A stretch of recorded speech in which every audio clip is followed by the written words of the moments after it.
Manifesting the Fantastic Four on screen was so complicated that this film had basically been sat on the shelves for 10 years waiting for the day that CGI was actually good enough to do this. Meaning that by the time it entered production, even the film's lead visual effects artist was still somewhat skeptical about whether they could actually pull this off. Because even though back in 2005 superhero franchises were starting to kick off, none of them had the same level of technically complicated or demanding visual effects as those we see here. And so that's why we're going to break down each of these characters' powers to explore how these revolutionary effects were not only made in just 15 months, but also how, by pushing the limits like this, they essentially laid the technical foundation for the entire superhero genre moving forwards. And so to explore that as well, we are also going to compare the creation of each of these effects to their counterpart 10 years later in Fantastic, and use all of that to find out why this kind of mid-tier CGI from 2005 still feels better than basically anything that comes out today. So to explore all of this and more, put on your rubber suit, which must have just been absolutely horrendous to wear, as we dive into the visual effects of Fantastic Four.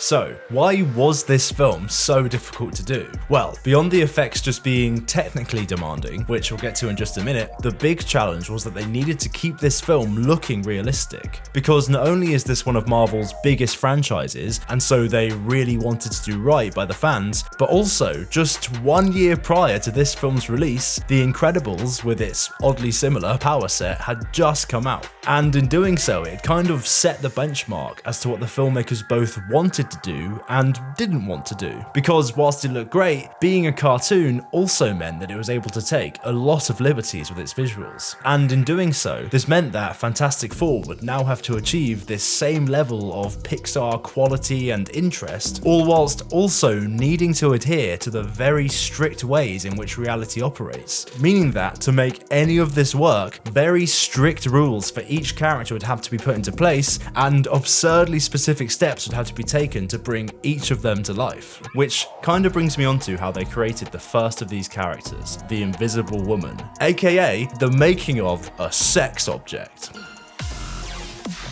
Oh, baby, a triple! I hate being alive! I hate being alive! I hate breathing! I hate being alive! Because to make a character like the Invisible Woman work and obey all of these laws of reality that we mentioned, the foundation of this effect is that you just selectively replace parts of the actress's performance with a fully CGI clone that is able to bend light like a glass would. And so this is something that we talk about a lot on this channel. You know, making a digital double of an actor and then going to ridiculous lengths to keep this CGI clone emotive in a way that we as the audience can relate to it. And whilst this was sometimes mentioned in the behind the scenes documentation, you know, how can we have Jessica Alba's emotions be visible even though she's invisible, the discussion was actually much more about she's hot, so we need to see as much of her in this movie as possible, and so we need to bend all of our visual effects around that. You ask the kids and they all go, Jessica, Jessica. Say, what did you like about Jessica? And they all look at you like, she's hot. And so yeah, to achieve this, they started off by looking at films like The Hollow Man for inspiration, but eventually decided on something more like Predator. Couple things. A, he's invisible. Not totally, he has a telltale shimmer. Because the way that he refracted light would make it easier to discern Jessica Alba's hot features even though she's invisible. And so to blend this refractive CGI clone into reality, they would typically need to shoot each scene twice. Once with Jessica Alba there delivering her performance so that she can craft it and so that all of the other actors have someone to work against, and then once without her there so that the visual effects team can capture all of the data that should be behind her when she's invisible, and also to figure out which other things like CGI pieces of clothing should be added to the scene as well. And doing this process with the real actress on set was actually one of the big rules they put in place to keep this film from just turning into some big CGI mess. And that was that for each of these characters, whenever possible, the filmmakers would always have the real actors on set doing the real performance, and then it would be up to the visual effects team to augment that performance, rather than just replace the whole thing with a completely CGI clone like we so often see nowadays. And they did this because the visual effects teams were aware that CGI was just not ready to do full replacements like this yet. And so it's this keep it real and keep it practical mindset that I believe had really positive consequences for this film visually, and is what caused it to age so well, despite the CGI being kind of bad at times. And so, even though, unlike the Human Torch and Mr. Fantastic, the Invisible Woman wasn't one of this film's major technical breakthroughs, how does she compare technically to her counterpart in 2015's Fan4stick? The answer is that I legitimately don't know. Say that again? There's such little documentation on how they made that film, because I guess no one cared, and also because there's such little screen time for the Invisible Woman in that film anyway, that she's just barely talked about in any of the behind the scenes stuff. And so I have stuff to say about the rest of the cast, but until then we can just move on, I guess. Another win for Fan4stick. It's fantastic. But before we move on, what is perhaps most interesting about this character is that you too can become invisible with today's sponsor, Surfshark VPN. Because at this point, I'm just getting absolutely sick of the Zark and the rest of his band of literal comic book villains who basically own the internet and are harvesting my data to do God knows what with it. And so that's why I've been using Surfshark VPN to keep me invisible whilst I'm online. Because what it does is kind of scramble your online presence by moving your location to a country of your choice, therefore throwing off all of these meticulous techniques that these people are using to track you through the net. And by moving country like this, you can also get a whole heap of other benefits. For example, I often just can't find the older movies that we talk about on this channel on streaming services these days. But with Surfshark, within seconds, I was able to hop to another country until I found one that did have it. And then on top of this, you can also do the same thing for finding discounts as well. For example, by changing the country you're in with Surfshark, you can find potentially cheaper deals on things like flights, hotels, or even car rentals. So to be both safer and save money online, go to surfshark.com/CGY or use the code CGY at checkout to get 4 extra months of Surfshark VPN. They offer a 30-day money-back guarantee, so there is literally no risk. And with that, thank you to Surfshark, and now back to the video. Because speaking of hot characters, this brings us to the true babe of this film, the visual effects of the Human Torch. As like we said earlier, despite things like superpowered characters glowing with energy all over them being a fairly common sight these days, back in 2005, even though CGI fire was a technology that existed, it was mostly used to make just basic fires, and therefore something as complicated and dynamic as Johnny Storm was completely out of the question. And so, although he maybe doesn't look absolutely incredible by today's standards, how did they get this guy to even remotely work back then? Well, interestingly, because fire like this was such a nightmare, a lot of the time Johnny's fire effects weren't actually CGI, but were instead incredibly well integrated stock footage. And so stock footage is that thing where people take videos of specific elements like fire, explosions, muzzle flashes, etc., and then visual effects artists can integrate them, video Photoshop style, into the film in order to achieve an effect without the need for laborious CGI. But to do this for the Human Torch, it wasn't like they were just pulling random stuff from those big libraries you find online with like thousands of bits of footage, but instead they actually went out and crafted these elements for real. For example, when Johnny throws fireballs at the thing, they actually built a literal mortar so that they could genuinely capture an element of the flaming ball being launched through the air. But of course, it's as Johnny gets complete control of his powers and needs to become fully engulfed in flame, where the real technical breakthroughs begin to kick in.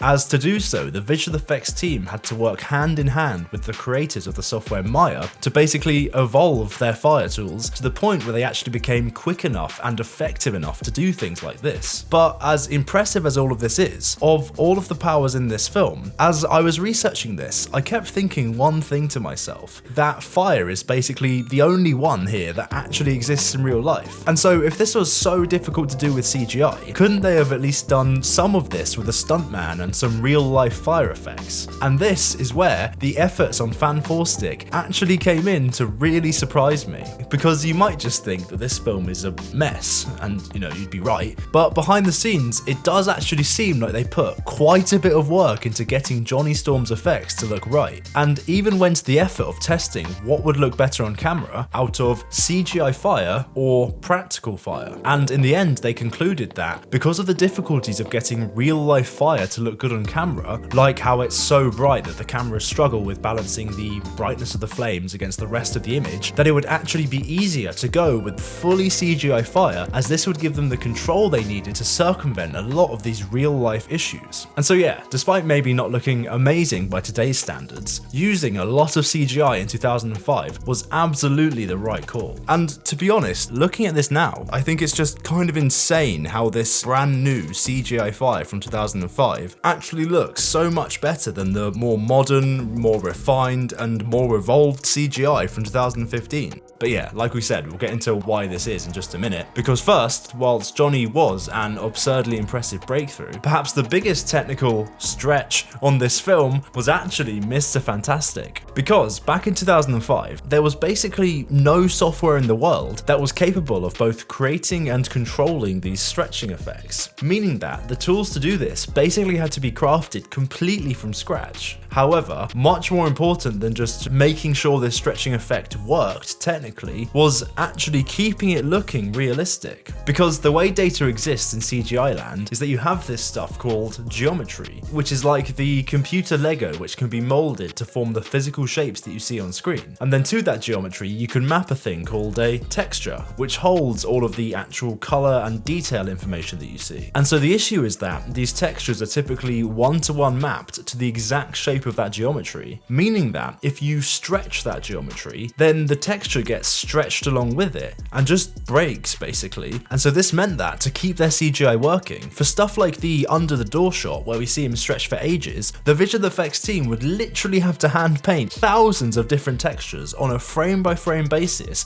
so that all of Mr. Fantastic's little details deformed correctly, meticulously balancing things like how his paws should stretch so that they didn't get silly and big, or how his hair should spread out so that it didn't look like a chicken leg, or how his stretched muscles should flex and contract as he moves around with his extended limbs. And just basically every step of this character needed ridiculous amounts of logistics to get him to work. But now you might be thinking, well, luckily he's actually in his suit most of the film, so surely that made this whole skin deformation process a lot easier. But apparently this didn't help much at all either, because even though nowadays visual effects software can basically generate whichever materials it wants, back in 2005, materials like what their suits were made out of was also a very demanding thing to do digitally, as it's this kind of weird mix of like silk and tinfoil. And so while similar to Johnny, this doesn't look absolutely perfect, considering all of this, and considering that digital doubles didn't start to look good for about another decade, I think these effects here are just a ridiculously impressive and ridiculously underrated achievement. Because when it came to Fan Forstig's version of this, apparently the visual effects team didn't really have to invent any new tools or new software to make this work, presumably because so much technical evolution happened between these two films. And so I think this really shows just how new a lot of this technology still was back in 2005. And that's what I really like when you go back and look at these older superhero films, that with it being so new, CGI just wasn't as liberating as it is now. And so all of these films have this really down to the ground feeling, where because practical effects needed to be integrated into these shots to make them work, nothing really has the opportunity to get out of hand visually and start looking silly. And when I talk about these practical effects, not only do I mean things like the massive suit that the Thing's actor had to wear, which I can only assume was literally horrendous by the way, but I'm also talking about how almost every time someone's sent flying across the room, or someone's powers made something blow up, or something is smashed to bits, it was almost always done for real, and then just later on enhanced digitally, all of which must have taken a tremendous amount of planning on set to make sure all of this lines up, but also all of which has really caused this film to have this level of charm that's caused it to age so well. And I think the scene on the Brooklyn Bridge really captures this practical and CGI and down-to-earth interplay just absolutely perfectly, and shows just how thoughtful this film was.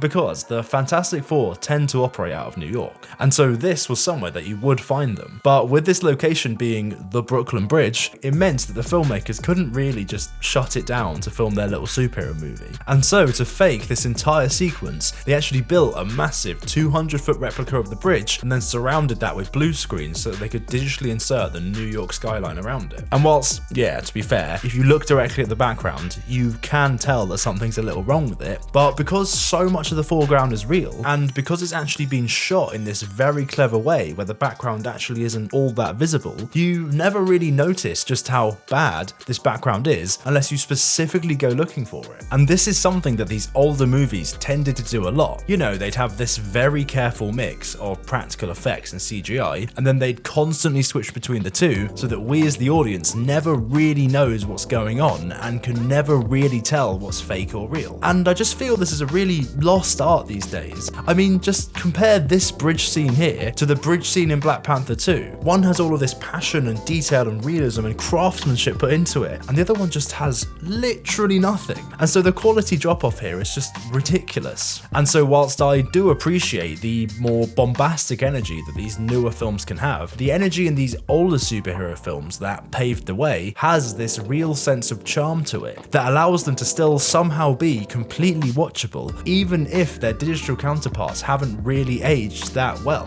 which is something that I really don't think I'll be saying about more recent superhero films once they've aged 20 years as well. But now, speaking of how the practical effects kind of limited this film and how this had a very positive impact on its realism, as we mentioned earlier, another limitation they imposed was to set very specific rules for this film. And a key one of those was deliberately establishing how each character worked, because this would massively help to keep their visual effects consistent. For example, they decided that because this is a happy, upbeat film and not some horror show, looking at you, Fan Four Stick. Please, help me, Reed! No, Reed, help me! Please don't leave me! I'm sorry. Reed, do something, please! Johnny should actually burn from within rather than being a man who's getting horrifically burned alive, with the idea that it's actually his internal body temperature that's ridiculously hot, and the flames are only manifesting when that heat hits oxygen, which is in part why he looks like the sun, because it's kind of a similar process. And so they established this rule first for the fully aflame Johnny, and then applied that to every single instance of his powers so that they had this consistent thread throughout the whole movie. But what makes this interesting is that this consistency wasn't just limited to the Human Torch, as for example, they also had a very similar approach from Mr. Fantastic as well, because a huge amount of thought went into making his stretching feel believable, as obviously nobody actually knows what this should look like. And so they had to figure out something that both felt good and that also wasn't some horrendous body horror. Looking at you, Fan Four Stick. Why won't you answer me? Where are my friends? Help me! And so they settled on this idea that he both needed kinetic energy to stretch, meaning that he would essentially throw his limbs into a punch position, and that as he stretches, he basically generates new skin, therefore preventing it from ever becoming fully transparent, as that would be kind of horrible to look at. Both of which I think were a great idea and clearly worked really well to make this feel correct. But then it also did manifest the issue of actually choreographing all of that on the set, because like we said, nobody really knows what this looks like, and so to do this on set, the actor would kind of have to just pretend to stretch across the room and then move to where he stretched and then do the take again so that he could act out his limb in the stretched position. And so basically it must have just taken an extremely long time to get this right. But again, it was definitely worth it, because even though these effects do look CGI, they still felt logically correct and natural, even though this is something they really could have gotten wrong. And I think saying that sums up this film's visuals quite nicely, that there's a lot that could have gone wrong here, and sometimes it did, but at the end of the day, it still largely worked because of all of the fantastic efforts that the filmmakers put in to make this massive leap in CGI technology function so effectively, which is something that, again, it actually deserves quite a lot of credit for, considering once more all of the challenges they were up against making this. But now, before we wrap this video up, you might be thinking, this guy's forgotten Doctor Doom. What about Doctor Doom? Well, much like the masterpiece that is Fan 4-Stick, I've decided to leave him right to the end, and I'm only going to give him about 30 seconds of screen time. Because who wants to see one of the greatest villains of all time on screen? Not me, but also because, yeah, I couldn't actually find that much out about him. And I think that's due to the fact that his effects are actually quite simple. Like, he basically just stands there and shoots lightning, doesn't he? Which in CGI land is basically just some simple glowing geometry and some dust effects. And so, not to diminish the work of the artist, it still looks great, and I thought his practical suit was cool, but I just have literally nothing else to say about it. But I also didn't want to leave him out of the video, so